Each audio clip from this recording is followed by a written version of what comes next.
భారతదేశ తొలి మహిళా ఉపాధ్యాయురాలు సావిత్రిబాయి పూలే జయంతిని ఉదయ్ హాస్పిటల్స్ యాజమాన్యం ఆధ్వర్యంలో ఘనంగా చేయడం జరిగింది.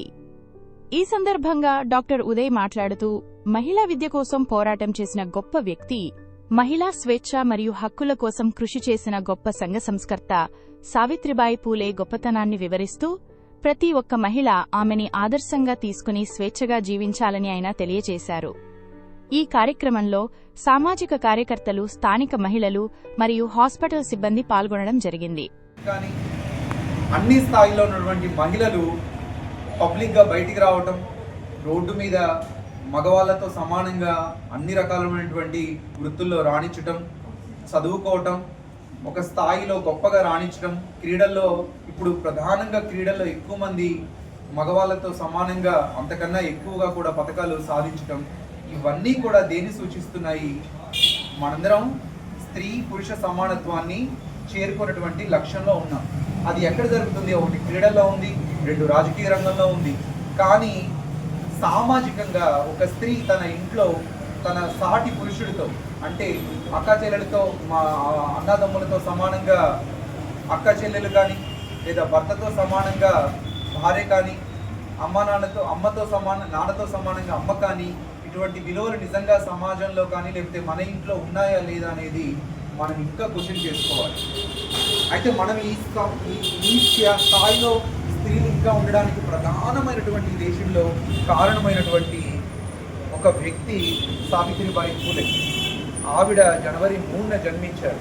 ఆ సందర్భంగా ఇవాళ మనం ఒక చిన్న అకేషన్ని మనం ఏర్పాటు చేసుకొని మనం ఒకసారి గుర్తు చేసుకుంటున్నాం, ఏంటి సమాజంలో మనం ఈ స్థాయి దాకా రావడానికి. ఒకప్పుడు ఈ మధ్య ముందనే పెళ్లి జరిగిపోవాలి, అది చాలా ఆనవాయితీగా గత 100 ఏళ్ల వరకు కూడా ఉంది. ఇప్పటికీ చాలా రాష్ట్రాలు, హర్యానా, రాజస్థాన్, చాలా రాష్ట్రాలు, మన దక్షిణాది రాష్ట్రాల్లో కూడా ఇంకా బాల్య వివాహాలు చాలా మొత్తంలో నడుస్తున్నాయి.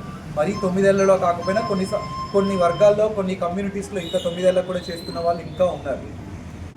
అలాంటి సందర్భంలో ఆ భర్త కనుక చనిపోతే ఆమెని అందరూ కలిసి, ఆ ఊరంతా కలిసి సతి అని ఒక చితి పేర్చి దాంట్లో తోసేసేవాళ్ళు.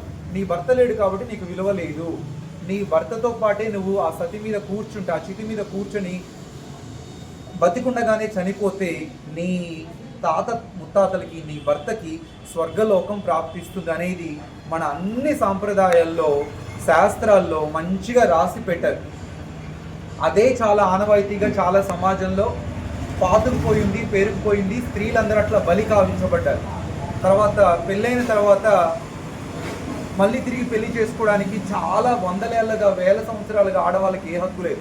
పురుషుడు పెళ్లి చేసుకోవచ్చు, 2-3 పెళ్ళిళ్ళు, అంతకన్నా ఎక్కువ పెళ్ళిళ్ళు చేసుకోవచ్చు స్త్రీ చనిపోతే. కానీ అదే భర్త చనిపోతే భార్యకి తిరిగి మళ్ళీ వివాహం చేసుకునేటువంటి అవకాశం సమాజం ఇవ్వలేదు.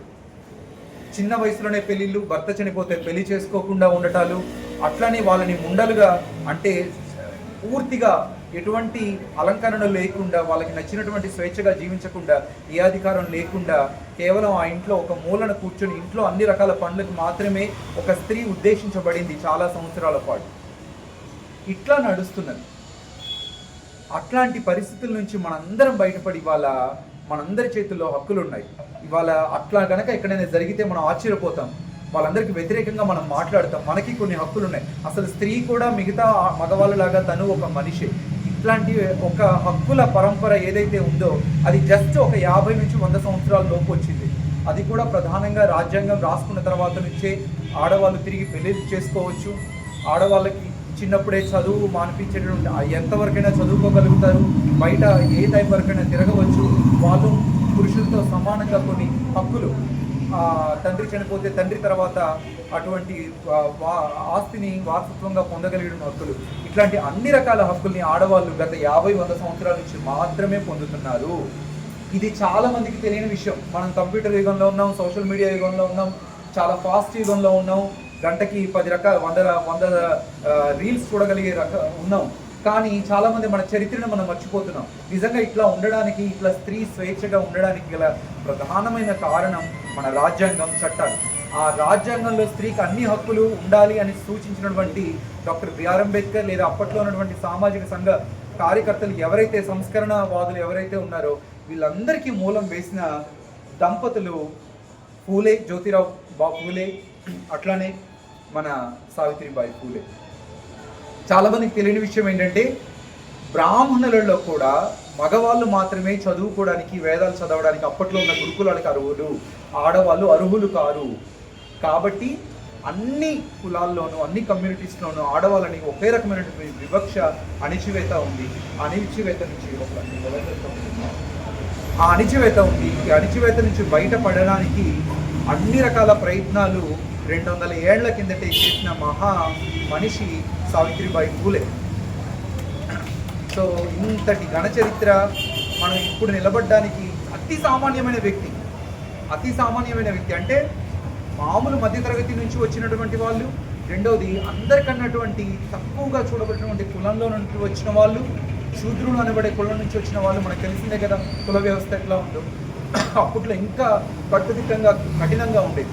అట్లా నుంచి వచ్చి సమాజంలో ఉన్నటువంటి అందరు బాలికలు, అన్ని కులాల్లో ఉన్నటువంటి బాలికలు ఇంక్లూడింగ్ బ్రాహ్మణ స్త్రీలకు కూడా ఆవిడ చదువు చెప్పారు. ఇవాళ చదువుకొని మన టీచర్లు అవ్వటమే కష్టమైనటువంటి పరిస్థితుల్లో చదువుకొని ఆమె ఒక స్కూల్ స్థాపించి ఆ స్కూల్లో మళ్ళీ మహిళలకి చదువు చెప్పడం, పురుషులకి మాత్రమే కాదు మహిళలకి చదువు చెప్పడం ఒక పెద్ద విప్లవం, ఊహించలేనటువంటి విప్లవం. అలాంటి విప్లవాన్ని తీసుకొచ్చినటువంటి మహిళ సావిత్రిబాయి పూలే. కాబట్టి మనం ప్రతి ఏటా ఖచ్చితంగా సెలబ్రేట్ చేసుకోవాల్సింది, గుర్తుంచుకోవాల్సింది మన పండగలు, మన వ్యక్తిగత విశ్వాసాలు, వీటన్నిటిని ప్రతి సంవత్సరం వరదల్లాగా వస్తున్నాడు పండగలు కానీ ఉత్సవాలు కానీ వీటన్నిటిని సెలబ్రేట్ చేసుకుంటూనే దాన్ని మనం ఎవరం ఇప్పుడు కాదనట్లేదు. ఎందుకంటే అందరికీ మతాన్ని పాటించేటువంటి హక్కు కూడా వచ్చింది. కానీ మనం ఈ పరిస్థితుల్లో సమాజంలో అందరితోనూ సమానంగా అన్ని హక్కులు అనుభవించడానికి ప్రధానమైనటువంటి కారణం ఎవరైతే ఉన్నారో ఆమె సావిత్రిబాయి పూలే. ఆమెను తలుచుకోకుండా మిగతా ఎన్ని పండుగలు చేసుకున్నా, ఎన్ని సెలబ్రేషన్స్ చేసుకున్నా అవన్నీ పైన మాత్రమే హంగులు ఆరబట్టేది తప్ప మన అస్తిత్వాన్ని, అంటే ఇవాళ రేపొద్దున ఇట్లాంటి ఒక పరిస్థితి నిజంగా ఒక వ్యక్తిని, ఒక ఆడవాళ్ళని పబ్లిక్గా రేప్ చేస్తున్నారు, ఇంట్లో హరాస్ చేస్తున్నారు, అన్ని స్థాయిలో ఇంకా హింస ఉంది. ఒకప్పటితో పోలిస్తే మేలు, కానీ ఇంకా ఉంది. కాబట్టి దీని మీద ఇంకా మనం పోరాడాలంటే ఆవిడని మనం అనుక్షణం గుర్తు చేసుకోవాలి. ప్రతి సంవత్సరం ఆమె ఏవైతే ఆదర్శాలు ఇచ్చిందో వాటిని మనం తిరిగి మళ్ళీ నిర్మించుకోవాలి. ఆవిడ మార్గంలో నడవాలి. ఆదర్శాలు మనందరం తీసుకోవాలంటే మనం నెక్స్ట్ జనరేషన్స్లో, మన ఫ్యామిలీస్, కుటుంబాల్లో ఎవరైతే ఉన్నామో వాళ్ళు నెక్స్ట్ జనరేషన్ పిల్లలకి అవును మొన్నటిదాకా సావిత్రిబాయి పూలే అంటే తెలియదు, కానీ ఇవాళ నుంచి సావిత్రిబాయి పూలే అంటే మీరందరూ ఖచ్చితంగా, ప్రధానంగా మన స్టాఫ్ ఎవరికైతే తెలియదో లేదు, ఇక్కడికి వచ్చిన వాళ్ళకి ఎవరికైతే అంతకుముందు పరిచయం లేదో మనం ప్రతి ఏటా చెప్పుకోవాలి. చాలామందికి సర్వేపల్లి రాధాకృష్ణన్ మాత్రమే తెలుసు. ఆయనను సెప్టెంబర్ 5న మనం ఊహించుకుని మన చిన్నప్పటి నుంచి కూడా గురువుల దినోత్సవంగా మనం సెలబ్రేట్ చేసుకుంటున్నాం. కానీ వాస్తవంగా అన్ని కులాల వాళ్ళకి కూడా విద్యను అందించాలి, అందరితో సమానంగా ఉండాలి, అందరూ సమానంగా అన్ని అనుభవించాలి, చదువుకోవాలని దాంతో ఆదర్శంతో ఆవిడ బయటకు వచ్చి ఆవిడ ఎన్నో త్యాగాలు, కష్టాలు ఓర్చి బయటకు వచ్చింది. కాబట్టి ఆమెని ప్రధానంగా గుర్తు చేసుకుంటూ జనవరి 3ని ప్రతి ఏటా చాలా రాష్ట్రాల్లో జాతీయ ఉపాధ్యాయుల దినోత్సవంగా, టీచర్ల దినోత్సవంగా సెలబ్రేట్ చేస్తున్నారు. ఇది చాలామందికి తెలియదు.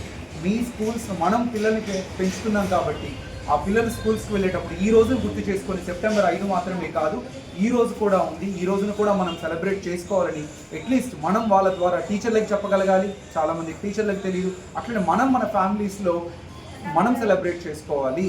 సో ఇట్లాంటి ఒక రోజు, చాలా పెద్ద చరిత్ర ఉన్నటువంటి రోజుని ఇవాళ మన హాస్పిటల్లో మనం సెలబ్రేట్ చేస్తున్నాం.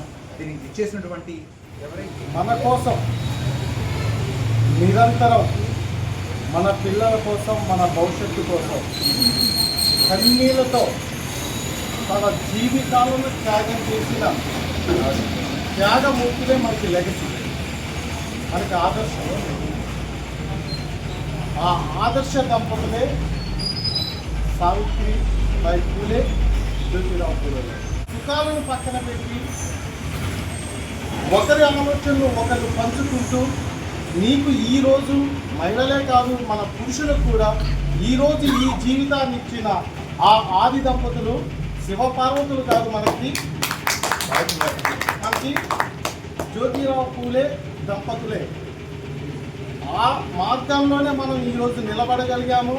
మహిళలకి హక్కులు వచ్చాయి, దాంతోపాటు మనకి చదువు వచ్చింది. అసలు చదువే లేని రోజుల్లో మనకి చదువు చెప్పిన ఆ దంపతులు మనకి ఇప్పటికీ కూడా మనం ఆదర్శంగా తీసుకోవాలి, వాళ్ళని గుర్తు చేసుకోవాలి, వాళ్ళని సమాజంలో తెలియని వారికి భాగస్వామ్యం చేయాలి. అది మనం చేయాల్సిన పని. సావిత్రిబాయి పూలే జయంతి జరుపుకున్నాం. ఎవరు తెలియాల్సిన అవసరం ఉంది, ముఖ్యంగా మహిళలకైతే ఉంది. ఎందుకంటే ఇప్పుడు మహిళా స్వేచ్ఛ అంటున్నాం, మహిళలు చదువుకోవాలన్నాం, మహిళలు ఉపాధి కల్పించాలన్నాం. వీటన్నిటికి కారణం ఆవిడే. సావిత్రిబాయి పూలే అనే 1813లో మహారాష్ట్రలో ఒక కుగ్రామంలో ఒక రైతు కుటుంబంలో జన్మించారు. ఆనాటి పరిస్థితుల ప్రకారం వారు చదువు అందుబాటు లేకపోవడం, విద్య అప్పుడు మనుధర్మ శాస్త్రం ప్రకారం ఆడవారికి అందుబాటులో లేని విద్య ఉంది కాబట్టి వారు 9-10 ఏళ్లలో ఆమెకు వివాహం చేసడం జరిగింది. ఆ వివాహ అనంతరం వారి భర్త జ్యోతిరావు పూలే వారి ఆధ్వర్యంలో, వారి స్ఫూర్తితో వారు విద్యను అభ్యసించి వారు గురువు ఆధ్వర్యంలో కొన్ని కార్యక్రమాలు చేశారు. ఆ కార్యక్రమాలు ఫలితంగా ఆమె విద్యావేత్తగా మారారు. ఆ విద్యావేత్తగా సామాజిక సాంస్కృతిక మారడమే కాకుండా ఆవిడ 1848లో పూణేలో మొట్టమొదటిసారిగా కేవలం బాలబాలికల కోసమే ఒక పాఠశాల నిర్మించడం జరిగింది. అది భారతదేశ విద్యా చరిత్రలోనే ఒక సంచలనం ఆనాడు. తర్వాత వారు ఆ పాఠశాల నిర్మాణంలో ఆ స్కూల్ విద్యావేత్తగా కొన్ని కార్యక్రమాలు చేస్తున్న కార్యక్రమంలో వారిపైన పేడ చల్లారు, ఆవిడ్ని వ్యతిరేకించారు, కులం నుంచి బహిష్కరించారు, ఇంటి నుంచి బహిష్కరించారు. అయినప్పటికీ వారి భర్త సహకారంతో అనేక సంఘ సంస్కరణ కార్యక్రమాలు చేస్తూనే వితంతు వివాహాలు, ముఖ్యంగా వితంతు పునర్వివాహం కోసం ఆవిడ 1851లో కొన్ని ఆశ్రమాలను ఏర్పాటు చేశారు. ఆ తర్వాత వారు చేస్తున్న కార్యక్రమాలు ముఖ్యంగా అణగారిన బాలబాలికల కోసం అదే పూణే రాష్ట్రంలో 18కి పైగా పాఠశాలలు ఏర్పాటు చేశారు. వారి సేవని గుర్తించిన బ్రిటన్ ప్రభుత్వం ఆమెని సన్మానించడం జరిగింది 1852లో.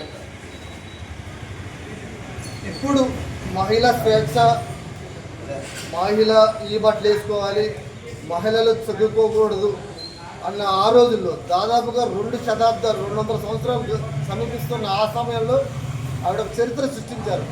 ఇప్పటికీ మహిళ చదువుకొని కొన్ని ప్రాంతాలు ఉన్నాయి. ప్రతి మహిళ వారి అమ్మని ఎలా స్ఫూర్తిగా తీసుకుంటారో ప్రతి మహిళ, ఉపాధి చేసే ప్రతి మహిళ కూడా, చదువుకున్న ప్రతి మహిళ కూడా సావిత్రిబాయి పూలే ఇన్స్పిరేషన్ తీసుకోవాలి. ఎందుకంటే వారు చదువుకున్న, వారు ఉపాధిలో ఉన్న దానికి కారణం సావిత్రిబాయి పూలే. ఆ రోజుల్లో వారు వేసిన పునాదులే. ఇప్పుడు కొంతమంది ఆడవారు ఈ దుస్తులు ధరించాలి, ఆడవారు ఇక్కడ వరకు పరిమితం అని హద్దులు చెప్తున్నారు. ఆ హద్దులు మనుషులు అందరూ సమానమే, విద్య ఉపాధి అందరికీ సమానమే అని ఆమె ఆ రోజు చాటి చెప్పింది. సో సావిత్రిబాయి పూలే ఆమె సంఘ సంస్కర్త మాత్రమే కాదు, కవయిత్రి. ఆమె రాసిన రచనల ద్వారా ఎంతోమంది ఆడవారు కూడా అభ్యుదయ భావంలోకి వచ్చారు. సో మనం జనవరి 3 అనే కాదు, ప్రతి సంవత్సరం టీచర్స్ డే, గురువు దినోత్సవం జరుపుకునే ప్రతి సందర్భంలోనూ సావిత్రిబాయి పూలే గుర్తు చేసుకోవాల్సిన అవసరం ఉంది. ఈ దేశంలో సావిత్రిబాయి పూలే అంటే చాలామందికి తెలియని పరిస్థితులు ముందు రాబోయే అవకాశం ఉంది. ఎందుకంటే ప్రభుత్వాలు అలా ఉన్నాయి. సో ఇప్పుడు మనుధర్మ శాస్త్రం పాటించకపోయినా పాటిస్తున్నట్టే ఉంది. ఎందుకంటే స్త్రీల హక్కుల గురించి కూడా ఇప్పటికీ 200 సంవత్సరాలు గడుస్తున్న ఎప్పటికీ పోరాడాల్సి వస్తుంది కాబట్టి చాలా ఇబ్బంది పడుతున్నాం. అలాంటి పోరాటం చేసిన సావిత్రిబాయి పూలే అనేక పోరాటాలు చేసి సంఘ సంస్థగా కవయిత్రిగా ఉండి తర్వాత ప్లేగు వ్యాధి మరణానంతరం చనిపోవడం జరిగింది. అయినప్పటికీ మిగమిత్రుడు కూడా ఇక్కడ ఉన్న మిత్రులు అవ్వచ్చు, స్థానికంగా ఉన్న అభ్యుదయ భావులు అవ్వచ్చు, జనవరి 3న అలాగే గురుదినోత్సవం సందర్భంగా కూడా సావిత్రిబాయి పూలే, జ్యోతిరావు పూలే జయంతి కార్యక్రమం చేసే అవకాశాన్ని మనందరం కల్పించుకుందామని కోరుకుంటూ ఈ అవకాశాన్ని ఇచ్చిన ఉదయ్ హాస్పిటల్ యాజమాన్యానికి నా ధన్యవాదాలు తెలుపుకుంటూ సెలవు తీసుకున్నాను. Thank you for watching.